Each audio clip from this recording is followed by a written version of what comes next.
بسم اللہ الرحمن الرحیم۔ السلام علیکم ناظرین، آپ دیکھ رہے ہیں احمد خان وائس۔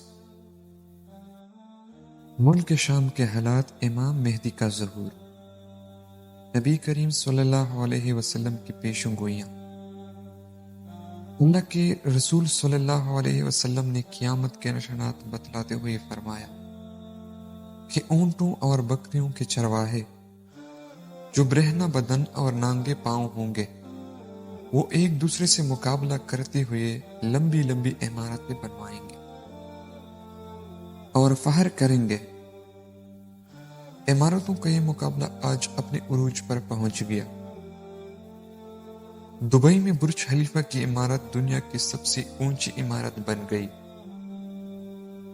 تو ساتھ ہی شہزادہ ولید بن طلال نے جدہ میں اس سے بھی بڑی عمارت بنانے کا اعلان کر دیا،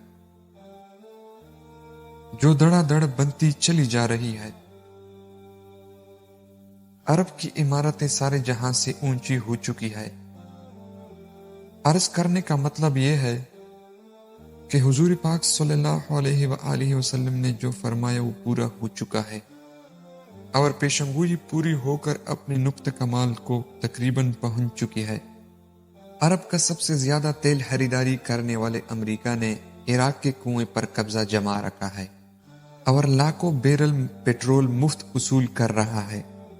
پھر تیل کی گرتی مانگ نے تیل کی قیمتوں کو نچلی سطح پر پہنچا دیا، جس سے عرب ممالک کا سنہرا دور خاتمے کے قریب ہے۔ سوال پیدا ہوتا ہے کہ اس زوال کے بعد کیا ہے؟ اللہ کے رسول صلی اللہ علیہ وسلم کی ایک اور حدیث ہے، قیامت سے پہلے سرزمین عرب دوبارہ سرسبز ہو جائیں گے۔ سعودی عرب اور امارات میں بارشیں شروع ہو چکی ہے۔ عرب سرزمین جسے پہلے ہی ٹیکنالوجی کو کام میں لا کر سرسبز بنانے کی کوشش کی گئی ہے، وہ قدرتی موسم کی وجہ سے بھی سرسبز بنتی جا رہی ہے۔ سعودی عرب گندم میں پہلے ہی خود کفیل ہو چکا ہے، اب وہاں خشک پہاڑ بارشوں کی وجہ سے سبز ہونا شروع ہو گئے ہیں۔ بارشوں کی وجہ سے آخرکار حکومت کو ڈیم بنانے ہوں گے، جس سے پانی کی نہریں نکلیں گی، ہریالی ہوگی، فصلیں لہلہائیں گے۔ یوں یہ پیشنگوئی بھی اپنے تکمیلی مراحل سے گزرنے جا رہی ہے۔ جو حضور پاک صلی اللہ علیہ وسلم نے فرمایا، اسے ہم اپنے آنکھوں سے دیکھتے جا رہے ہیں۔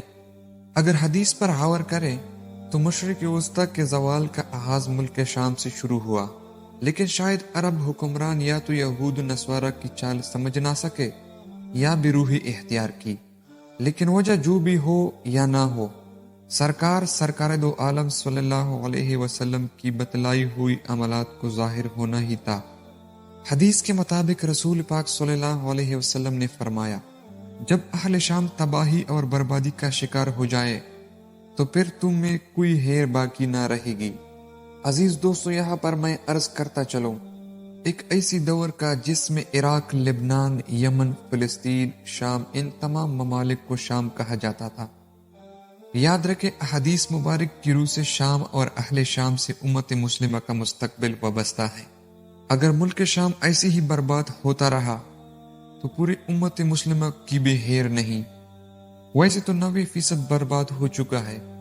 اب جب کہ 5 سالہ خونریزی میں 8 لاکھ بے گناہ بچے، بوڑھے، عورتیں شہید ہو چکے ہیں، اور لاتعداد دوسرے ملکوں کے سرحدوں پر زندگی کی بھیک مانگتے ہوئے شہید ہو رہے ہیں، اور اتنی ہی تعداد میں زخمی یا معذور ہو چکے ہیں، لہٰذا شام مکمل تباہی کے بعد اب نزاع کی حالت میں ہے۔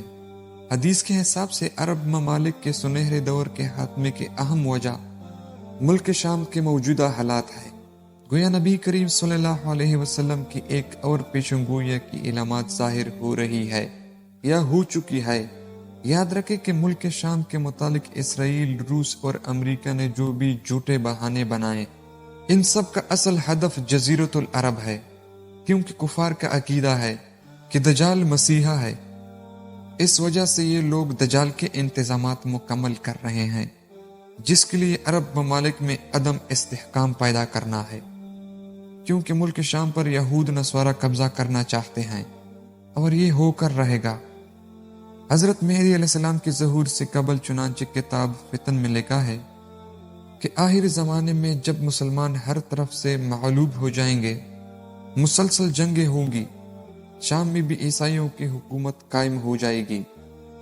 علماء کرام سے سنا ہے کہ سعودیہ، مصر، ترکی بھی باقی نہ رہے گی، ہر جگہ کفار کے مظالم پڑ جائیں گے، امت آپس میں خانہ جنگی کا شکار رہے گی۔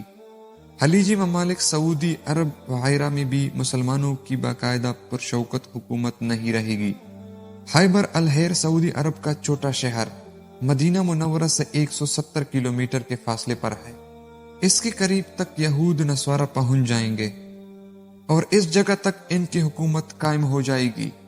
بچے کچھ مسلمان مدینہ منورہ پہنچ جائیں گے۔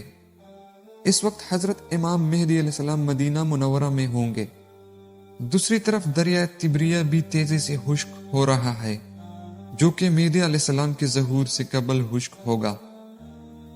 اس لیے جب مشرق وسطی کے حالات کو، خصوصاً مسلمان اور ساری دنیا کے حالات کو دیکھتے ہیں، وہ صاف نظر آتا ہے کہ دنیا ہولناکیوں کی جانب بڑھ رہی ہے، واضح نظر آ رہا ہے۔